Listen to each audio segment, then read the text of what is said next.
Halo semuanya. Pada kesempatan kali ini, kami dari kelompok 8 ingin mempresentasikan materi mengenai PSAK 48 atau yang sekarang lebih dikenal dengan PSAK 236. Nah, di PSAK kali ini kita akan membahas mengenai penurunan nilai aset. Tapi sebelum kami memulai ke materi, izinkan kami memperkenalkan diri kami terlebih dahulu. Nama saya Jasin Angwin dengan NIM 20235019. Nama saya Hans William dengan NIM 2023-529. Nama saya Edwardus Yufan Kurniawan dengan NIM 2023-50236. Nama saya Daniel Antonio dengan NIM 2023-50185. Nama saya Rizky Deborah dengan NIM 2023-50303.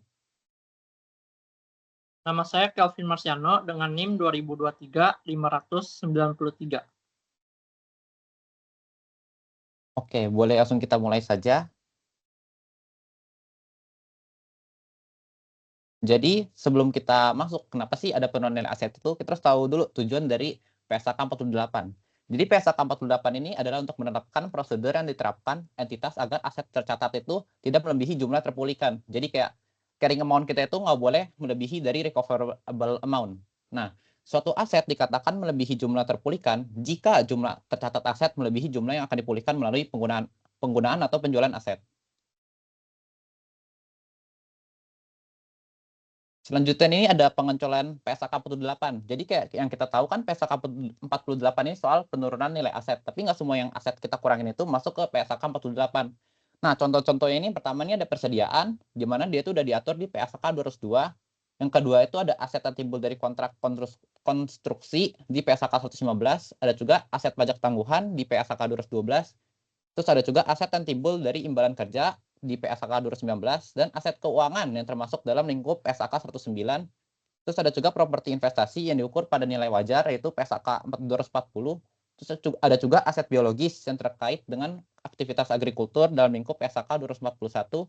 Terus ada juga biaya akuisisi, tangguhan, dan aset tak berwujud yang timbul dari hak kontraktual asuradur berdasarkan kontrak asuransi yang termasuk dalam ruang lingkup PSAK 104. Dan yang terakhir ini ada aset tidak lancar yang diklasifikasikan sebagai dimiliki untuk dijual sesuai dengan PSAK 105. Jadi yang di sini tuh kan semua ada penurunan nilai aset, tapi kita itu nggak boleh masukin ke PSAK 48. Kenapa gitu? Karena semua ini udah ada PSAK lain yang mengatur, kayak contoh persediaan di PSAK 202 gitu. Nah, gimana sih cara kita menentukan pengukuran penurunan nilai gitu? Jadi pertama itu kita harus membandingkan dua hal, yaitu pertama carrying amount. Jadi kayak aset kita kayak yang udah didepresiasi dan lain sebagainya tuh akan dibandingkan dengan recoverable amount, jumlah yang terpulihkan gitu. Jadi kayak misal carrying amount kita 200 juta, tapi recoverable amount kita 180 juta, maka harus kita kurangi sebesar 20 juta. Jadi kayak selisihnya itu adalah rugi penurunan nilai.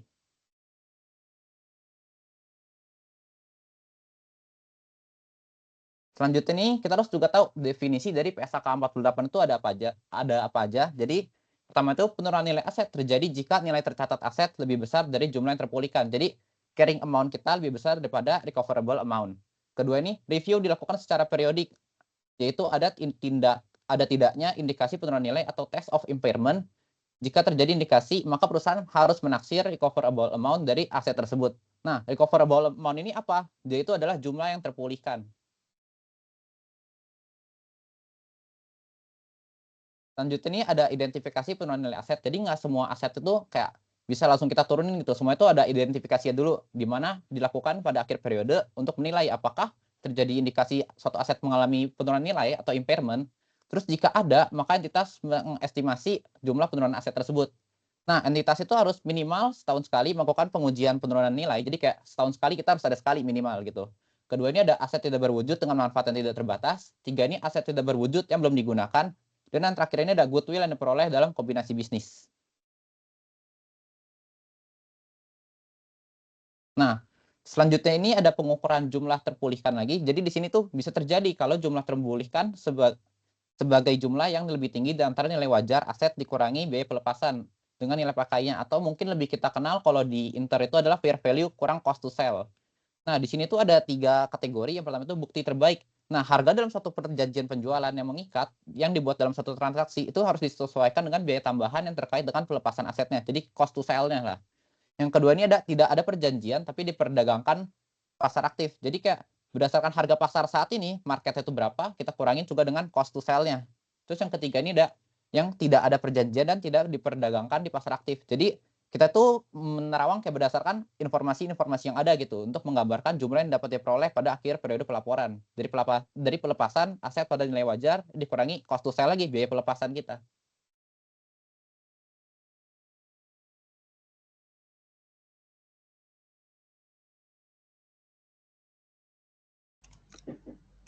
Baik, selanjutnya kita akan masuk ke pengakuan rugi penurunan nilai. Kalau sebelumnya kita memperkirakan nilai dari jumlah yang terpulihkan itu berapa, sekarang kita akan memperkirakan rugi penurunan nilai kita berapa. Yang pertama adalah nilai terpulihkan aset dari tercatatnya PSAK 48, yaitu par 59, 60, sampai 61. Nilai tercatat aset akan diturunkan sebesar nilai yang terpulihkan.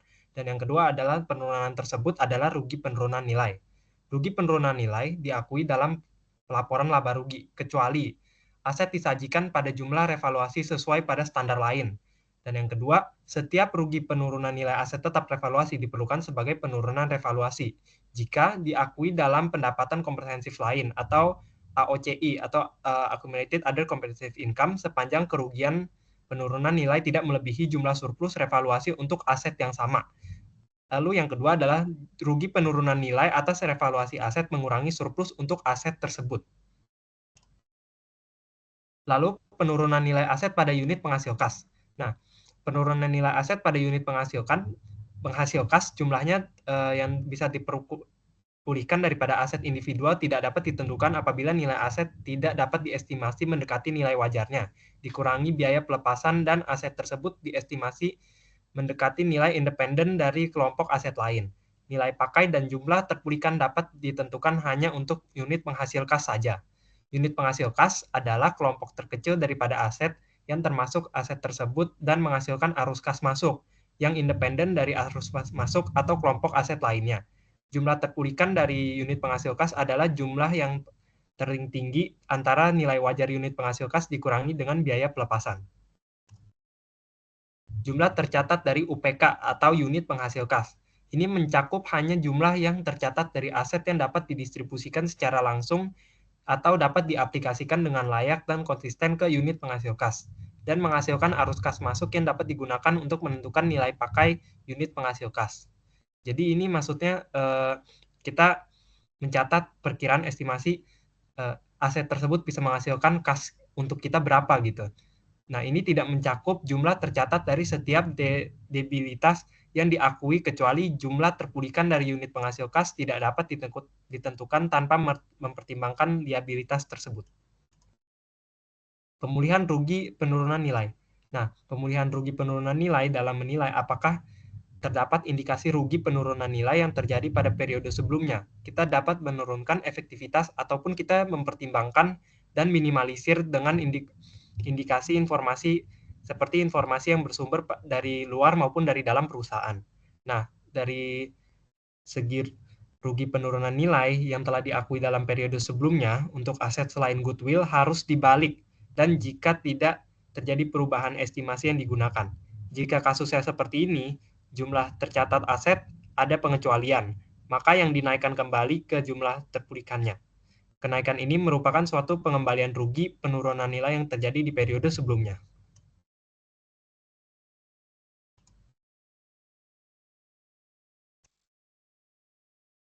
Identifikasi unit penghasilan kas yang mana aset tercakup. Yang pertama itu ada estimasi jumlah terpulihkan.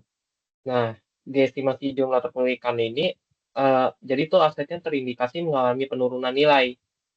Jadi ada jumlah terpulihkan diestimasikan untuk aset individu.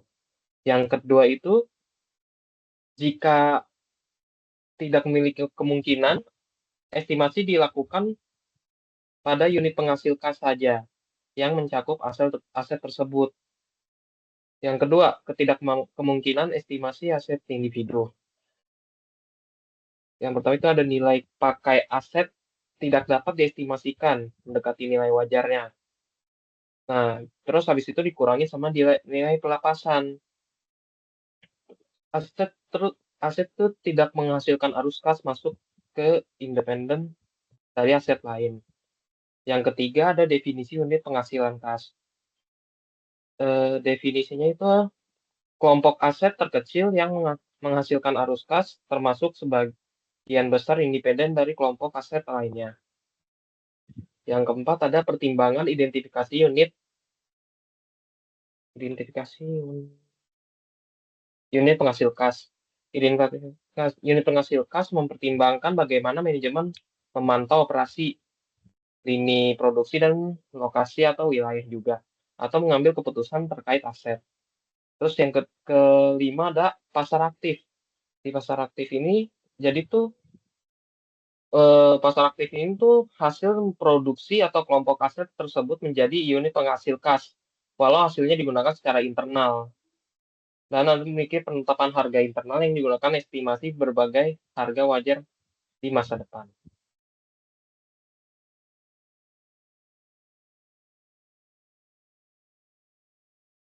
Nah, di sini ada jumlah terpulihkan dan jumlah tercatat UPK. Nah, jumlah terpulihkan UPK itu, yang pertama itu ada yang lebih tinggi antara nilai wajar dikurangi dengan biaya pelepasan dan nilai pakai. Yang kedua itu rujukan pada, jadi itu di sini dia tuh asetnya tuh merujuk pada paragraf 19 sampai 57 yang berlaku juga untuk unit penghasil kas. Nah, yang kedua itu ada jumlah yang tercatat UPK. Ditentukan konsistensi dengan metode perhitungan dengan jumlah terpulihkan. Maksudnya itu jadi itu kita menghitungnya tuh dengan cara yang sama dan tidak berubah. Terus ada komponennya. Yang pertama itu aset yang secara langsung didistribusikan atau dialokasikan secara rasional pada UPK. Yang kedua itu tidak mencakup liabilitas kecuali jika diperlukan untuk menentukan jumlah terpulihkan. Yang ketiga, pentingnya mengelompokkan aset dalam UPK. Yang pertama itu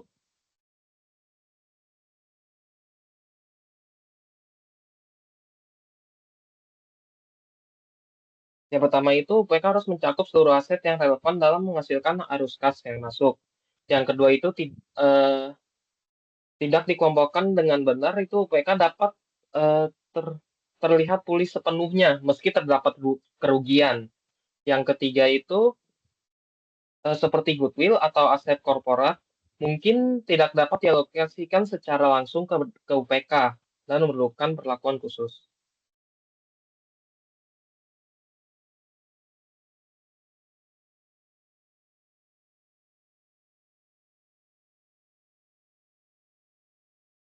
Alokasi goodwill pada UPK. Yang pertama itu ada tujuan uji penurunan nilai. Nah, yang pertama itu UPK atau kelompok UPK dapat memanfaatkan dari sinergi kombinasi bisnis, terlepas dari penempatan aset atau liabilitas lainnya. Nah, yang kedua itu UPK yang mendapat alokasi harus yang pertama mewakili level terendah dalam entitas yang dipantau. Yang kedua itu tidak lebih besar dari segmen operasi sesuai PSAK 108. Nah, yang kedua karakteristik goodwill. Yang pertama itu karakteristik goodwill itu merupakan manfaat ekonomi bagi masa depan dari aset lain yang tidak teridentifikasi secara individu. Yang kedua itu tidak menghasilkan arus kas independen dan sering dikontribusikan pada beberapa UPK. Alokasi awal goodwill. Alokasi awal goodwill itu jika dia tidak terselesaikan pada akhir tahun, kombinasi bisnis alokasi harus diselesaikan sebelum akhir tahun berikutnya. Nah, yang kedua itu goodwill dicatat dan disesuaikan dalam periode pengukuran maksimal selama 12 bulan. Yang sekarang goodwill dan pelepasan operasi. Yang pertama itu operasi dalam UPK dilepaskan goodwill terkait. Yang pertama itu A, diakui dalam jumlah tercatat untuk menghitung keuntungan. Yang kedua itu diukur berdasarkan nilai relatif antara operasi yang dihentikan dan ditahan. Terus reorganisir struktur pelaporan. Jika komposisi UPK berubah, maka goodwill yang dialokasikan ulang ke unit-unit terkait menggunakan pendekatan nilai relatif, kecuali metode lain lebih mencerminkan asosiasi goodwill.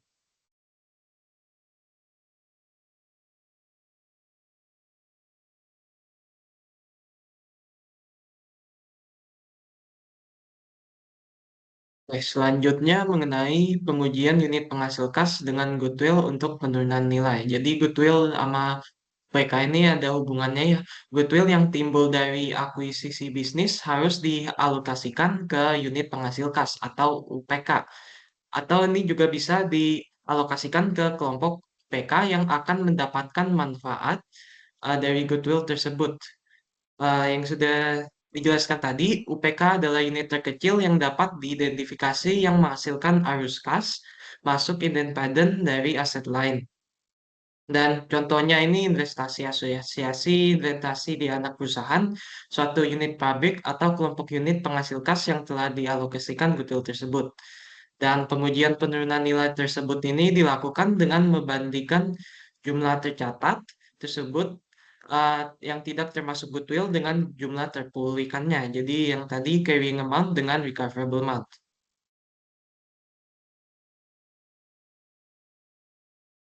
Oke, waktu pengujian penurunan nilai. Jadi waktu pengujian penurunan nilai ini dilakukan tahunan atas unit penghasil kas yang telah menerima alokasi goodwill dapat dilakukan setiap waktu selama suatu periode tahunan. Lalu, jika ada indikasi bahwa kerugian atau penurunan nilai aset selain goodwill yang sebelumnya diakui mungkin sudah berkurang atau tidak ada lagi, maka perusahaan ini wajib melakukan uji penurunan nilai atau loss impairment test.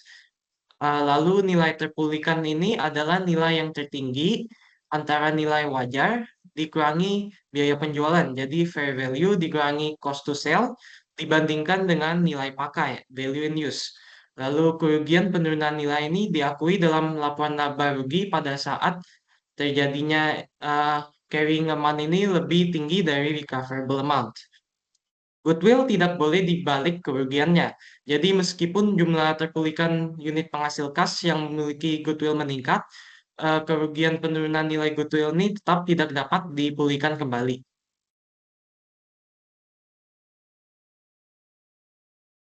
Oke, selanjutnya tentang aset korporat.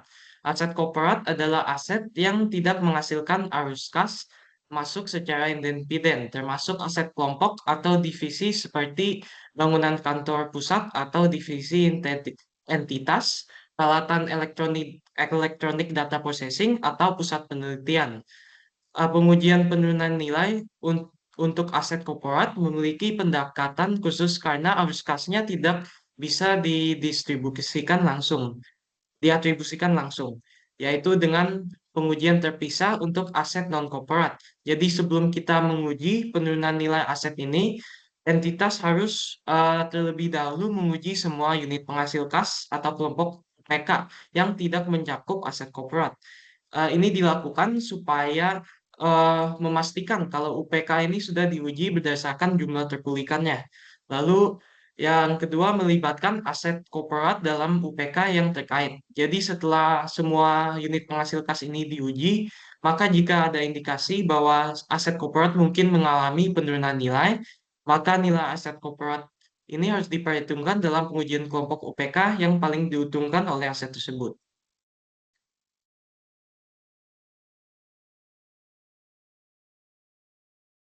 Rugi penurunan nilai unit penghasil kas. Jadi jika unit penghasil kas atau kelompok UPK ini memiliki nilai tercatat total nilai aset yang lebih besar dibandingkan jumlah yang bisa dipulihkan recoverable amount, maka terjadi rugi penurunan nilai. Rugi ini harus diakui dalam laporan keuangan dengan cara mengurangi nilai aset. Dan proses pengurangannya dilakukan secara berurutan sebagai berikut. Yang pertama yaitu kita kurangi nilai goodwill jika ada yang dialokasikan ke UPK tersebut hingga menjadi 0. Lalu selanjutnya jika setelah goodwill maka rugi tersebut dialokasikan ke aset lain dalam UPK secara proporsional. Lalu setiap penggunaan nilai pada aset diperlakukan sebagai rugi penurunan nilai pada aset individu dan rugi ini dicatat sesuai aturan akuntansi. Nilai aset jika terjadi rugi penurunan nilai pada UPK ada batasan tertentu untuk mengurangi nilai aset. Nilai aset ini tidak boleh dikurangi sampai menjadi lebih rendah dari salah satu dari tiga hal ini. Yang pertama yaitu nilai wajarnya dikurangi biaya pelepasan. Jika nilai ini bisa ditentukan, misalnya harga pasar setelah dikurangi biaya penjualan. Lalu tidak boleh lebih rendah dari nilai pakainya jika bisa dihitung, yaitu nilai arus kas masa depan yang dihasilkan dari aset tersebut. Dan tidak boleh lebih rendah dari 0. Jadi aset tidak boleh memiliki nilai negatif. Dan jika aset sudah mencapai salah satu dari batasan tersebut, sisa rugi penurunan nilainya dialihkan ke aset lain dalam UPK. Lalu jika tidak mungkin untuk menghitung jumlah terpulihkan dari setiap aset individual dalam UPK, maka penurunan nilai yang dihitung untuk UPK secara keseluruhan.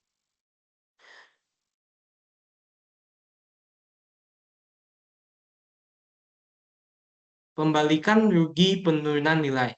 Jadi jika setelah penurunan nilai diaplikasikan ke seluruh,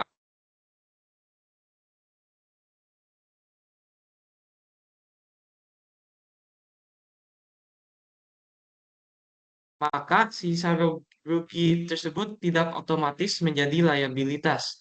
Sisa rugi baru dapat diakui sebagai liabilitas jika ada aturan khusus di standar akuntansi. Ya, di standar akuntansi lain yang mewajibkannya. Lalu ketika kita mengevaluasi indikasi pembalikan rugi penurunan nilai, entitas atau perusahaan harus mempertimbangkan minimal beberapa indikasi tersebut. Jadi ada indikasi eksternal yaitu nilai pasar aset meningkat secara signifikan. Lalu ada perubahan positif di lingkungan bisnis atau hukum yang mempengaruhi aset.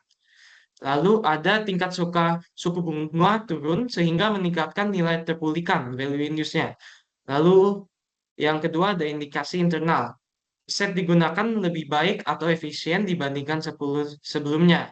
Lalu kondisi kinerja aset lebih baik daripada yang diperkirakan. Misalnya arus kas masuk lebih tinggi.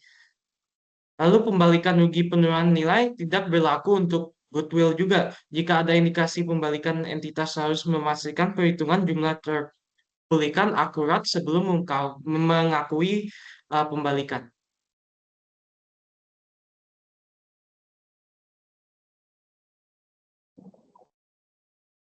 Nah, jadi kita akan lanjut membahas tentang pengembalikan rugi penurunan nilai dan pengangkatan.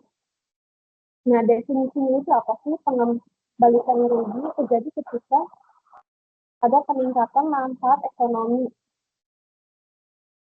aset yang diperkirakan rugi sejak penurunan nilai terakhir diakui. Misalnya itu jika ada satu aset meningkat karena peningkatan permintaan pasar. Nah, penyebabnya itu yang pertama adalah perubahan metode penentuan jumlah terpulihkan. Misalnya itu awalnya aset diukur menggunakan nilai pakai. Nah, tapi sekarang diukurnya berdasarkan nilai wajar yang dikurangi dengan biaya pelepasan. Lalu yang kedua itu ada estimasi arus kas atau tingkat diskonto. Yaitu jika proyeksi arus masa kas depan meningkat atau tingkat diskontonya berkurang, maka nilai aset juga ikut meningkat. Lalu ada perubahan nilai wajar. Jadi misalnya itu karena adanya pemulihan harga pasar atau penurunan biaya pelepasan aset.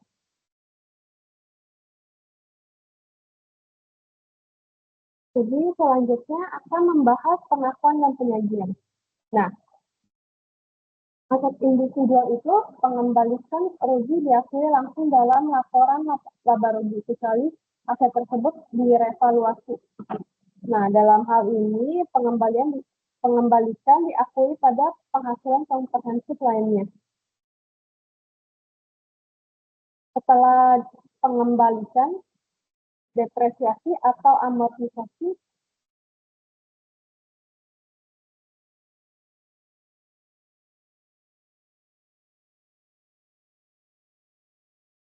sebentar. Nah, jadi setelah pengembalikan, depresiasi atau amortisasi harus disesuaikan untuk mencerminkan nilai baru. Selanjutnya itu unit penghasil kas atau UPK. Jika pengembalikan rugi terjadi pada UPK, alokasi dilakukan secara proporsional ke seluruh aset UPK, kecuali goodwill. Terus nilai pengembalikan juga tidak boleh melebihi dari jumlah tertuliskan atau nilai tercatat neto jika rugi sebelumnya belum pernah diakui. Selanjutnya pengungkapan.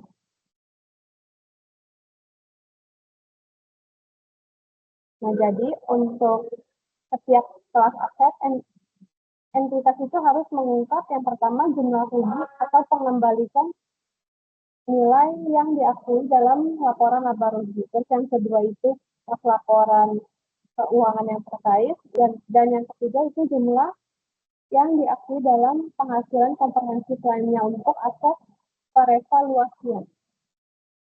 Jika pengembalikan terjadi, informasi berikut juga harus diungkapkan, yaitu peristiwa atau kondisi yang menyebabkan pengembalikan, lalu jumlah rugi atau pengembalikan, lalu deskripsi aset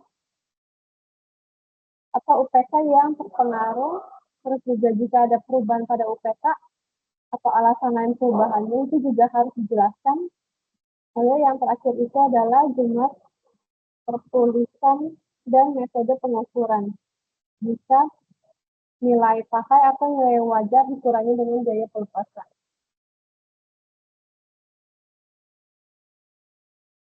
Selanjutnya akan membahas tentang pengukuran jumlah tertuliskan. Jadi jika berdasarkan nilai pakai, yang pertama itu ada jelaskan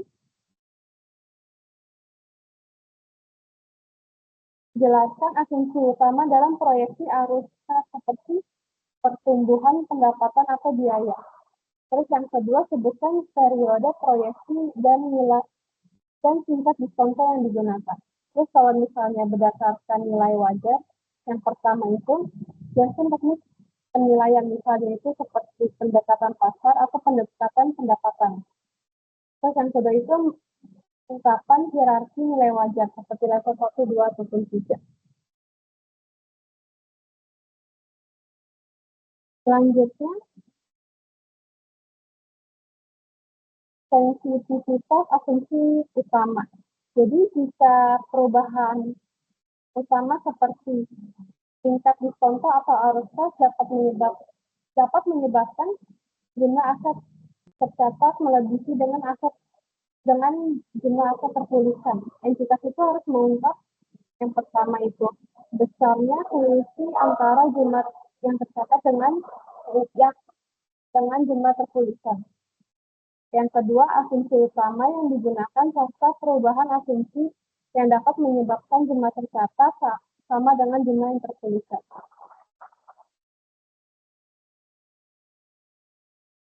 Terus selanjutnya itu goodwill dan jumlah aset tak berwujud dengan umur manfaat tak terbatas. Nah, jadi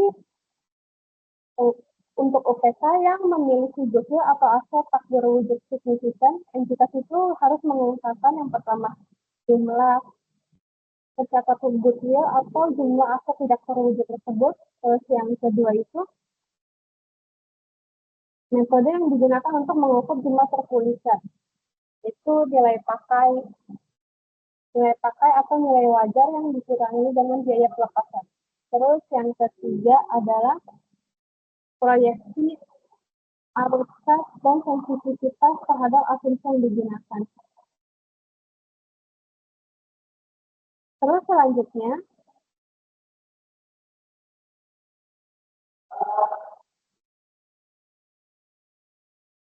menjadi penggunaan perhitungan sebelumnya. Jika perhitungan jumlah tertuliskan periode sebelumnya digunakan kembali di periode yang berjalan, entitas harus memenuhi kriteria PSAK tersebut dan melaporkan faktor tersebut. Terus jadi poin-poin pentingnya itu transparansi dalam asumsi dan metode pengukuran itu sangat penting untuk memberikan informasi yang jelas kepada pengguna laporan keuangan. Terus yang kedua itu analisis sensitivitas digunakan untuk memahami sejauh mana perubahan asumsi dapat mempengaruhi hasil dari pengukuran.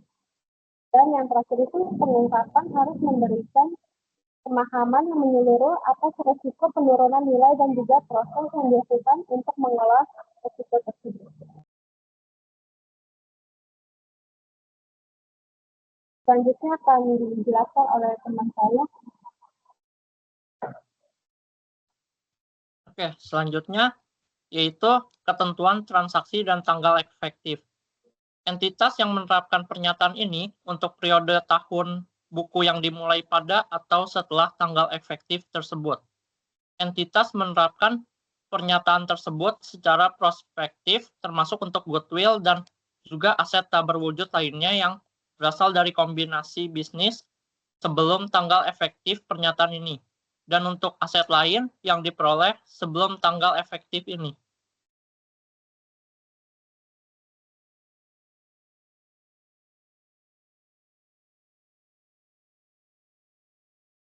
Selanjutnya, penggunaan teknik nilai sekarang untuk mengukur nilai pakai. Nah, ada beberapa unsur-unsur berikut secara bersama-sama yang merefleksikan perbedaan ekonomi antara aset. Yang pertama, estimasi arus kas masa depan, atau dalam kasus yang lebih kompleks, rangkaian arus kas masa depan yang entitas harapkan dapat diperoleh dari aset. Yang kedua yaitu harapan kemungkinan variasi dalam jumlah atau waktu dari arus kas tersebut. Yang ketiga, nilai waktu uang yang dapat dicerminkan oleh suku bunga pasar bebas resiko saat ini. Yang keempat, harga untuk menanggung ketidakpastian yang melekat pada aset. Dan yang terakhir yaitu faktor lain kadang tidak dapat diidentifikasi. Seperti contohnya likuiditas yang dipertimbangkan oleh pelaku pasar dalam menentukan harga arus kas masa depan yang entitas harapkan dapat peroleh dari aset.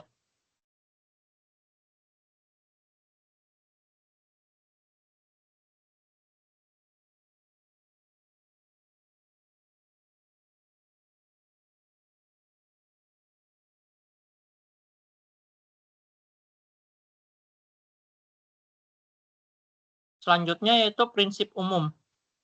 Nah, ada 3 prinsip umum yang berlaku untuk penerapan teknik nilai sekarang dalam mengukur aset. Prinsip yang pertama yaitu suku bunga yang digunakan untuk mendiskonto arus kas seharusnya mencerminkan asumsi yang konsisten dengan asumsi yang digunakan dalam penentuan arus kas estimasian. Sebaliknya, maka dampak dari beberapa asumsi akan terhitung 2 kali atau bahkan terabaikan. Yang kedua, arus kas estimasian dan tingkat diskonto seharusnya bebas dari bias dan faktor yang tak terkait dengan aset. Yang ketiga, arus kas estimasian atau tingkat diskonto seharusnya mencerminkan tentang kemungkinan hasil daripada hanya satu kemungkinan jumlah. Yang paling mungkin terjadi, jumlah minimum atau jumlah maksimum.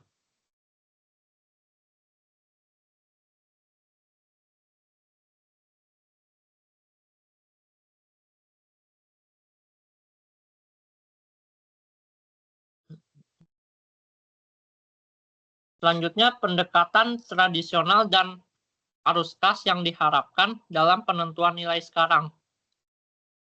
Yang pertama yaitu pendekatan tradisional.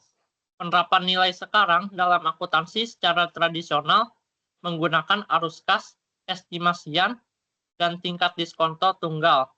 Seringkali digambarkan sebagai suku bunga sebanding dengan risiko.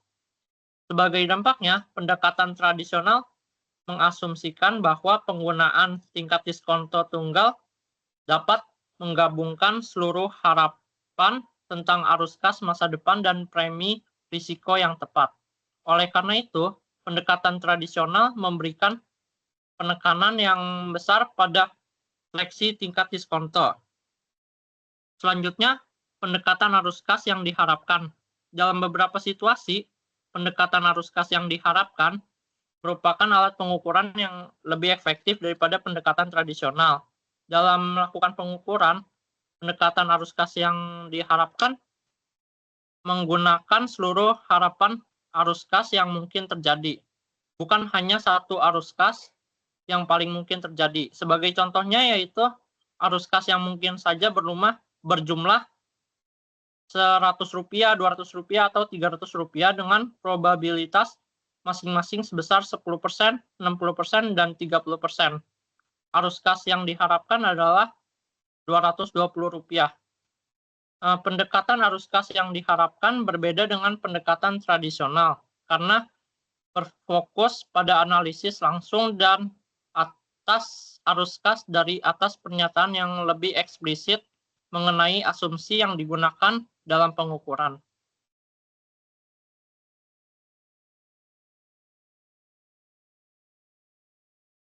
Nah, yang terakhir yaitu tingkat diskonto.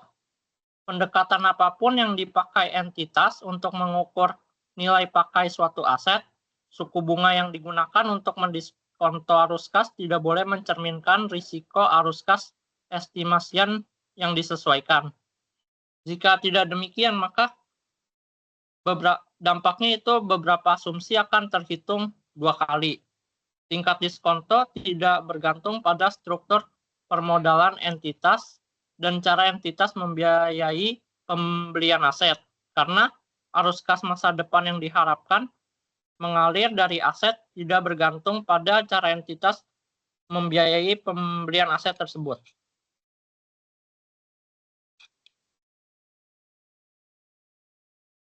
Sekian presentasi dari kelompok kami. Mohon maaf bila ada banyak kekurangan dan ada salah kata. Terima kasih.